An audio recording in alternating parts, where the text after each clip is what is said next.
Now that's the FBI agent right there. He's dancing in front of a crowd, does a backflip, and then drops his gun. A funny but unfortunate event occurred in Denver, Colorado.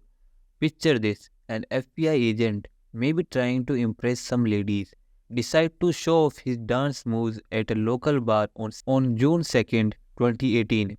After a long day's work, Agent Chase Bishop wanted to unwind, so he hit the dance floor after a couple of drinks. Things took a turn when he attempted to backflip. As he flipped, his gun fell out of his holster, and when he reached to grab it, it accidentally went off, hitting someone nearby in the leg. Talk about an unaccepted twist to what was supposed to be fun night out.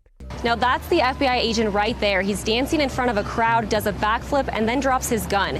That flash, that's when his gun went off. The bullet did hit someone in the leg who was rushed to the hospital. At first, the agent doesn't even realize what happened. He walks off with a bang, with a big shrug, probably thinking it's just another mishap on the dance floor. But soon, the situation turns into a nightmare for him when he sees the aftermath of his actions. The victim, 24 years old Tom Reddington, goes down immediately after the bullet strikes his legs. All of a sudden, from the knee down became completely red.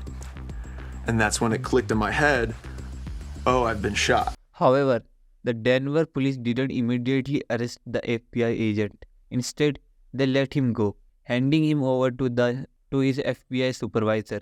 Unfortunately for him, the whole incident was caught on camera, and the video spread quickly, grabbing the attention of public and the media. About a week later, Agent Chase Bishop was finally arrested. He faced serious charges, a Class 4 felony, which could land him in the prison for 2 to 6 years and a hefty fine up to $500,000. The case made its way through the courts, with the FBI agent eventually pleading guilty. Fortunately for him, he managed to strike a deal with the prosecutor. Instead of serving time behind bars, Chase was sentenced to 2 years of probation. On top of that, he had to pay a fine of $1,200 and provide restitution to the victim. Tom Reddington, the man he accidentally shot in the leg. Surprisingly, Tom was pretty cool about the whole thing. There was no pointing, there was no aiming. I don't blame the guy. I don't want to ruin his life. I just want a private phone call from this guy. To his credit, Agent Chase reportedly apologized to Reddington, who was also present in the court during the hearing. Some might say Agent Chase was get off too lightly. Perhaps there's a hidden lesson here for law enforcement officers on how to handle their firearms during off-duty hours. But sadly, the world is full of boneheads, and not every law enforcement officer is sharpest tool in the shed. Certainly not just 2 weeks later, after the Chase Bishop incident, another unfortunate event unfolded in Steamboat Spring, Colorado. This time involving another FBI agent, Markham King from Cheyenne, Wyoming. Agent King was in Steamboat Spring for a youth baseball tournament when his gun accidentally discharged. The reason? Pure and simple stupidity. Unlike the Chase case, the Steamboat Spring police quickly arrived at the scene. Let's hear what Markham has to say about it. Hey, what's happening? How you doing? I'm Brent. Markham. Markham? Markham, pleasure to meet Markham. you. Yeah. What's going on? You heard of a Techniclip? Huh. Let me show you. Alright. Oh, yeah. Clear? Yep. Right? Yep. So, Techniclip inside. Okay. Here. Yep. I go to pull up my pants, and that's what happened to Index. Okay. Bang. She through my pants here. I stand straight up, hits the bleachers, go straight through my pants here. Whoa. Right into the bleachers. Cause I was like, hey, it was me. You know, it was me. Cause I went to sit down and enjoy the game, Yeah.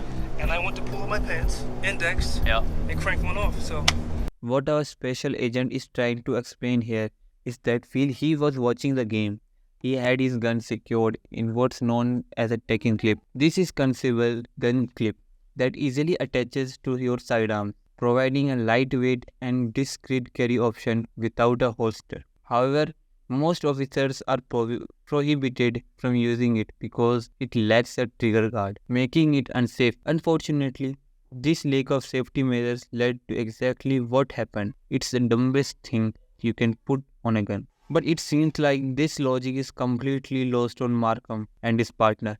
Instead of grasping the seriousness of the matter, they swiftly jump to defend Markham. I always check to him because he's always got everything under control every time we're around. You know, and I was like, he was sat down, looked down. I was like, oh, It was no big deal. It was so surreal to me. So I do it, and I'm like, I hear it. I'm like, I know what it is. I'm like, no. Yeah. Holding my pants. Shoot. So All right. that's it, man. I'm putting her away. You catch how casually Markham treated the whole situation. The guy was surrounded by kids for crying out loud, and that's all he has to say in his explanation. Officer, show some accountability, will you? Something he was soon about to learn when another supervisor from Steamboat Spring called Rich Brown confronted him. It turned out that the officer Brown had just all the right question to ask. Hey, Markham. Hey, I'm Rich Brown. Nice to meet you. Through the metal bleachers? Well, I'm concerned about this. Obviously, you know, I'm concerned as a about law it. enforcement officer. Absolutely. How much have you had to drink today? About 4 or 5 sips. I had mixed a whiskey and a ginger ale. When was that? It was about a half an hour, 45 minutes ago. Probably about, I guess, a shot about 20 minutes ago. Did you hear that as Officer Brown Gil Markham about the incident? Suddenly, things become clearer. The agent admits to being under the influence when his gun went off. Not only was what Markham did highly inappropriate, but it was also completely illegal. It's illegal for off-duty law enforcement officers to carry their firearms in public places when under the influence. Wonder how that slipped out of Markham's mind. You all his training to become a federal agent. Would you go to work 20 or 30 minutes after you drank a couple of sips of whiskey?